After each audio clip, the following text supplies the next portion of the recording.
Danni, how's it going? Bad, mate, not bad. Good. Wicked, good stuff, eh?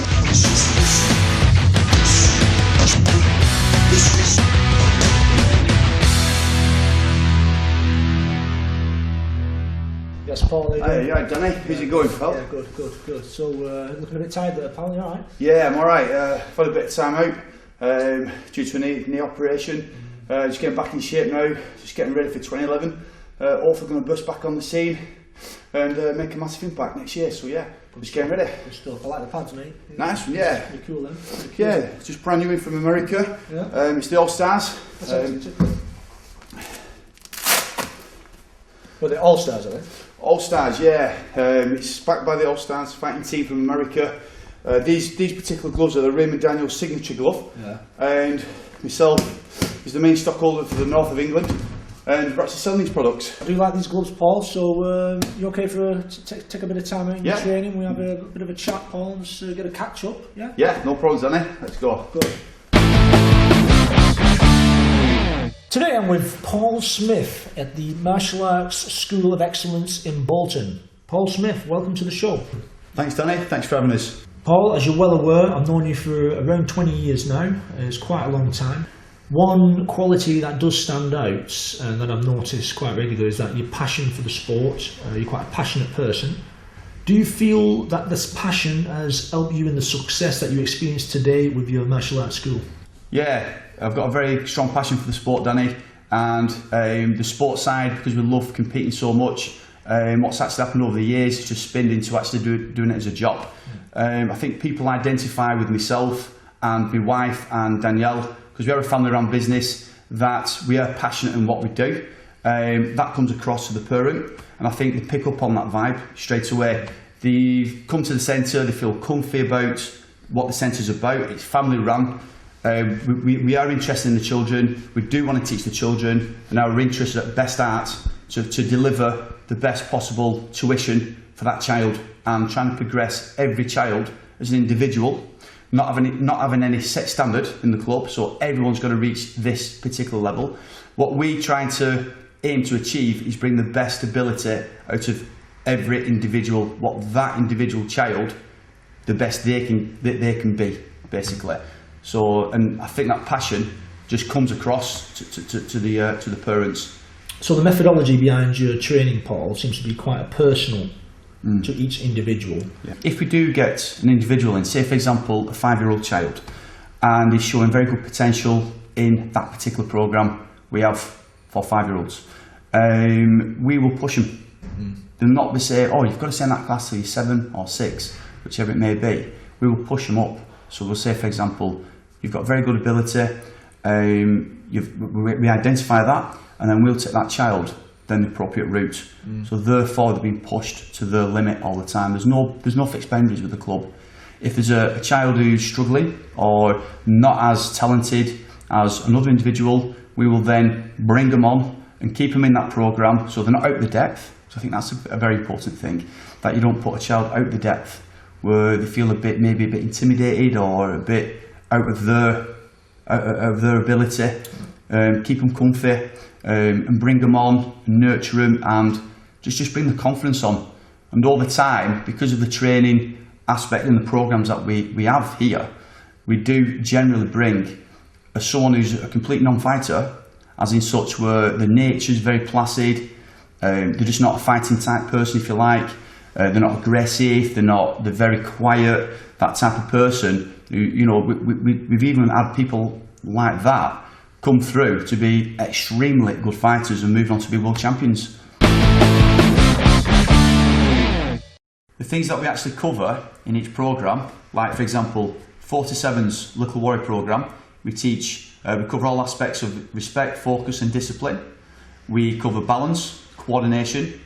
We cover basic pad training, basic martial arts, movement, a little bit of competition training, and fitness and flexibility. So we cover all those aspects with the Little Warriors. You're going to take a left leg fight guard here, guards up with a nice low ki, okay? I'll show you first. You ready? So, ki! Well done, guys. Good stuff. Excellent. Okay, sit down, cross your legs, guys. Now we're going to do some skills and drills. This here, okay, this bar here, okay, is going to be building your leg strength up and getting your knees, learning how to get your knees tucked up to your chest, okay? What we need to do that for is so when we teach you jump kicks, you've already got that principle to get yourself off the floor. So on this drill, on your guards up on your chin, and on those knees lifted up, nice and high. Okay, can I have a demonstrator in this line? Danni, jump up, guard up, and tuck up. That's it, tuck up, fantastic. Do you understand what you're doing, guys? Yes. Can you guys understand what you're doing? That's better. Let's go. On your feet. Let's go. Feet Ready, together. one time. Let's go. Keep going. Feet together. Oh, excellent. Come on, Let's now. go. What we're going to be talking about today, guys, is stranger danger. Okay? The dangers of talking to strangers. Does anyone know what a stranger is? Explain to me what a stranger is. Go on, Killen. It's someone you don't know. Fantastic. Go on, answer, guys. So then from the Little Warriors, we have a junior training program, which is as in a junior kickboxing class or a martial arts class. So them children will filter up into that. What we teach in that class is things like self-defense, anti-bullying programs, a little bit of competition training, fitness, flexibility, confidence, all building blocks. Okay, when I give you the command, you're going to run to the centre, 10 push-ups, run back, okay? You've got that, guys? Yes. Let's go! 10 push-ups! That's it, push out, bend them arms. That's it, good work, good work. And all the way back. That's it, on your toes, keep them back guards. And 10 sit-ups, let's go! That's it, good. Backs up, excellent, good work, guys. From there, we have the Team Warrior programme. This is for the kids who do want to do competitions, who do want to join martial arts up because they want to be the next world champion, like yourself, Danni. Yeah, you've been there yourself. On your toes, 1, 2, snap it up. That's it, push it out, Get that leg, roll it up, nice and fast. Nice and sharp, guys. Let's see that speed. It's work on turning, okay? Then, that's it, work on that. 1, 2, 3, go! And then we have the adult programmes. The adult programmes start from the age of 13 upwards. When I mean upwards, our oldest member at the minute is about 50 something. Probably not appreciate me telling me his real age on camera. Total inspiration to the club. Not the fittest type guy. Getting stuck in there, giving it a go, and absolutely loving it. Can you just give us a bit of background of your fighting career, Paul? Some of the titles you've won? Yeah, I've won quite a lot of competitions in the past. I got into fighting, competitive fighting, quite a young age. I had a bit of a break and then tailed back into it as and when the club got up. Well, as a fighter, we got back into the fighting side, and then, as you know, the club materialised from that. Mm-hmm. Titles up to date. I've won WK British twice. I've also come second silver medalist at the WACO British last year, and came second in the Cymax Super League, and won numerous regional titles, as you can see with all the trophies around. Another one that comes to mind, I won the one, run by Dave Ryan down in London. Moving on slightly, Paul, what's your most memorable experience within the game? About 2 years ago now, is it roughly? 2007. 2007, yeah, I didn't have a full-time centre then. I was training satellite schools, and Brian Beck, he rang me and asked me at the drop of an hat, can I fight on Combat 32? That was the first memorable moment for me, and then actually turning up to the venue, because it was brilliant. And then the experience of that, of fighting in Combat 32, casting me memory back to the changing rooms. Myself was in there, of course, and some other top name fighters in there, and we was all a bit apprehensive of what the concept of the show was. We knew it was full contact, of course, but what you kind of meant by full contact. Was it like knocking each other out type thing? And you know, as you know, our main background is semi-contact fighters, and yourself came in all excited, hyped up, with it being your first show, and saying I want blood, guts, no splat, etc, etc. Obviously, because it was being filmed for DVD as well, You wanted that aspect to come across really well to the viewer and to the spectator. And myself and one or two other people kind of looked at each other and thought, oh, this is for real. Yeah, it's business. And we was in there ready to go, and there was just no backing out, basically. Yeah, I remember that quite vividly myself, Paul, as well, coming into the changing rooms. And I needed to kind of raise the game a little bit because it was something different, as you all know. It was a different kind of fighting, and I'm glad that everyone raised the game. I'm glad you enjoyed it, Paul. Moving on again to Paul, the family man. I believe you've got a very talented fighter in your daughter. Can you just give us a bit of background of her career and how you see her developing in the future? Yeah, definitely, Danni. Danielle got into martial arts at the age of 7. It was something she wanted to do. One of them, Dad does it, I want to do it type thing.